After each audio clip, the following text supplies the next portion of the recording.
Bien, bonsoir à tous. Merci BrainCities pour cette invitation à participer à ce forum sur l'intelligence artificielle. Je suis Thibaut Alloire, je suis cofondateur de AdonACS, qui est une jeune start-up que je vais vous présenter rapidement. Et puis, à l'issue de ma présentation, je vous expliquerai un petit peu comment nous, on utilise l'intelligence artificielle. Ce sera moins technique que ce qu'on vient de voir, qui finalement était un bon apprentissage de ce qu'est l'intelligence artificielle. Moi, je vais plutôt rentrer dans la partie plus opérationnelle et vous expliquer comment, très rapidement, on exploite ces outils d'intelligence artificielle dans notre business. Je vais faire ma présentation en français, si ça ne vous ennuie pas. Mon anglais n'est pas encore assez fluent.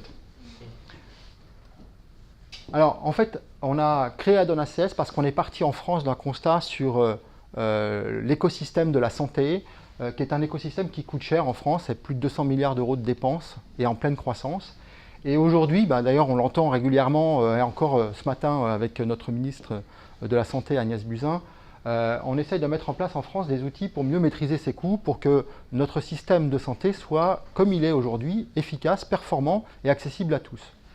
Et un certain nombre d'outils ont déjà été mis en place, comme par exemple la prévention. On fait beaucoup de prévention en France, mais on fait beaucoup de prévention en ce qu'on appelle spray and pray, c'est-à-dire qu'on fait des grandes campagnes de prévention, mais on trouve qu'il y a encore un peu d'inefficacité sur ces campagnes, même si elles ont l'avantage d'exister. D'autres outils ont été mis en place, comme par exemple les réseaux de soins. En France, les assureurs ont organisé des systèmes de réseaux de soins pour pouvoir mieux maîtriser les coûts. Ce sont des systèmes où en fait ces assureurs ont négocié les tarifs et mis en place des processus qui permettent d'optimiser les process administratifs et donc de faire des économies, qui sont aujourd'hui plutôt performants parce qu'ils ont un maillage qui est quand même assez correct.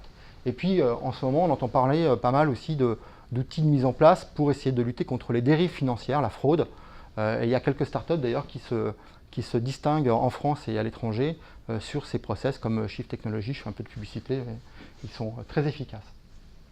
Bref, de ces constats, nous on a considéré que ces outils étaient plutôt déjà un peu performants, mais qu'il y avait encore des gros gisements d'économies à faire.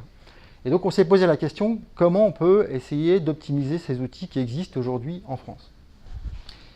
Et c'est pour ça qu'on a créé AdonACS, qui est une plateforme en fait, qui permet de collecter de la donnée, je vais vous expliquer un peu comment, de la comprendre, de l'analyser, et derrière de générer des alertes. Ces alertes sont envoyées ensuite aux assureurs et aux mutuelles pour pouvoir mieux communiquer avec leurs assurés. Alors en fait, un parcours de soins, c'est une succession d'un process cyclique et récurrent qui commence par un rendez-vous chez un médecin, ensuite il y a un rendez-vous physique chez le médecin, derrière il y a une réalisation des soins potentiellement, et ça termine par une facturation. Et un parcours de soins, c'est un ensemble de cycles identiques. Et en fait, ce qu'on fait nous, c'est qu'on collecte de la donnée, principalement d'ailleurs de la donnée comportementale, pendant ces cycles, d'accord, et on essaie de comprendre les événements, et c'est ces cycles-là qu'ensuite on positionne dans un parcours de soins. L'objectif étant de pouvoir avoir ces informations au bon moment, au bon endroit, pour créer le lien avec l'assuré et pour pouvoir lui envoyer des messages qui soient dans son processus. Alors, si je...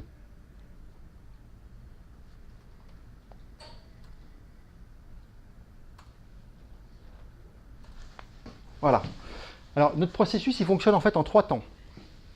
Il y a d'abord un premier temps qui est le temps de la collecte de données, parce qu'évidemment, pour pouvoir analyser les informations, il faut d'abord collecter de la donnée. Il y a un deuxième temps qui est le temps de l'enrichissement de l'information. Une fois qu'on a connecté la donnée, en fait, finalement, on fait le travail d'une raffinerie, et c'est là où on va intégrer à la fois nos algorithmes et où on va exploiter la dynamique de l'intelligence artificielle, ou en tout cas des technologies d'intelligence artificielle, pour nous aider à mieux comprendre et analyser ces données. Et une fois qu'elles sont comprises et qu'elles sont analysées, qu'elles sont positionnées dans les parcours de soins, elles génèrent une alerte pour la troisième phase, qui est l'exploitation et la valorisation de ces alertes par nos clients, que sont les assureurs et les mutuelles. Alors, très rapidement, la collecte des données, pour l'instant, d'abord, ce sont des données qui sont des données comportementales. Et pour collecter les données, nous, on se plug sur les outils qui sont mis à disposition par les mutuelles et les assureurs auprès de leurs assurés. Ce sont principalement les applications mobiles. D'accord ? Et l'information qu'on collecte sont les informations d'usage de l'application, donc des informations de comportement, géolocalisées, etc. Évidemment, avec le consentement du porteur de l'application. Et c'est ces informations-là qui sont analysées et comprises par la plateforme pour pouvoir générer ces alertes.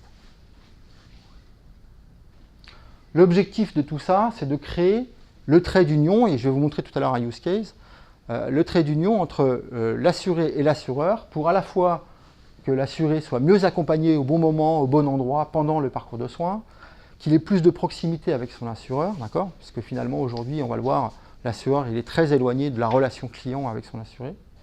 Et puis c'est aussi une manière quelque part de se responsabiliser dans son propre parcours de soins, sur sa santé, et finalement de participer aussi à optimiser le processus de santé. Et pour nos clients, assureurs et mutuelles, l'objectif c'est de pouvoir être efficace dans tous les outils qu'on a vus tout à l'heure qui sont développés, agir en prévention avec les bons messages au bon moment, au bon endroit auprès de la bonne personne, optimiser l'orientation vers les bons réseaux de soins, avant même que l'assuré ait pris sa propre décision d'orientation, et puis potentiellement de lutter contre les dérives financières pendant le parcours. Alors voilà un use case. Ici vous avez un parcours de soins optique, et vous avez la visibilité de ce parcours de soins optique vu par un assureur ou une mutuelle. C'est une visibilité qui est très administrative et qui se fait a posteriori, parce que le job aujourd'hui d'une mutuelle ou d'un assureur, c'est de recouvrir une facture. Donc il a cette vision qui est très administrative. Il voit la facture de l'ophtalmo dans le parcours de soins optiques. Il peut potentiellement être consulté pour un devis. Et puis enfin, il voit la facture de l'opticien. Et donc c'est une dimension très administrative et c'est trop tard pour agir puisqu'il a déjà reçu une facture, il ne peut pas l'accompagner. L'objectif de la plateforme d'Addon, c'est de pouvoir justement capter ces informations avant la prise de rendez-vous par exemple, chez l'ophtalmo, pour pouvoir générer ces alertes et que de cette alerte, l'assureur puisse créer le lien avec son assuré pour soit lui envoyer un message de prévention, si je vais chez un ophtalmo, c'est le bon moment. En tout cas, moi assuré, je suis beaucoup plus captif et à l'écoute du message qui va m'être envoyé sur un message de prévention qui est à destination de l'amélioration de ma vue, par exemple. C'est aussi le bon moment, quand je sors de chez ophtalmo, pour l'assureur d'envoyer un message à son assuré pour lui expliquer que autour de lui, il a un certain nombre d'opticiens qui sont dans les réseaux et donc quelque part influencer mon choix de l'opticien que j'avais initialement prévu d'aller pour pouvoir optimiser aussi ces outils.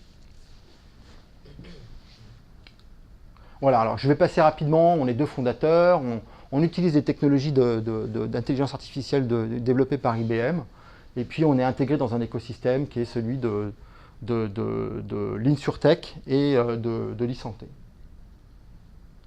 Voilà. Alors, une fois qu'on a dit ça, comment nous on exploite l'intelligence artificielle? Je vous l'ai dit un petit peu rapidement.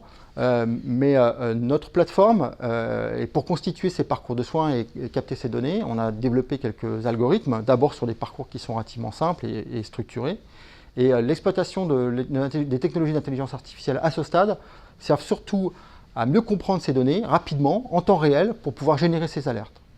La deuxième phase d'exploitation des technologies d'intelligence artificielle sera pour pouvoir entamer toute la dynamique de machine learning, puisqu'on va être amené à capter différentes données de différents parcours de soins.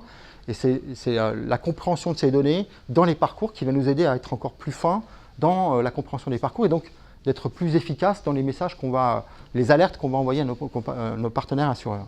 Et puis la troisième étape, quand on aura collecté assez de données, qu'on aura compris assez de parcours, on aura peut-être aussi compris qu'il peut y avoir des accointances ou en tout cas des spécificités sur différents parcours de soins et on va être dans la dimension prédictive pour anticiper les parcours et apporter à nos clients assureurs et mutuelles des informations qui vont leur permettre à la fois d'anticiper les dépenses mais aussi d'anticiper pourquoi pas tous les actes de prévention ou même l'amélioration de leur propre réseau de soins.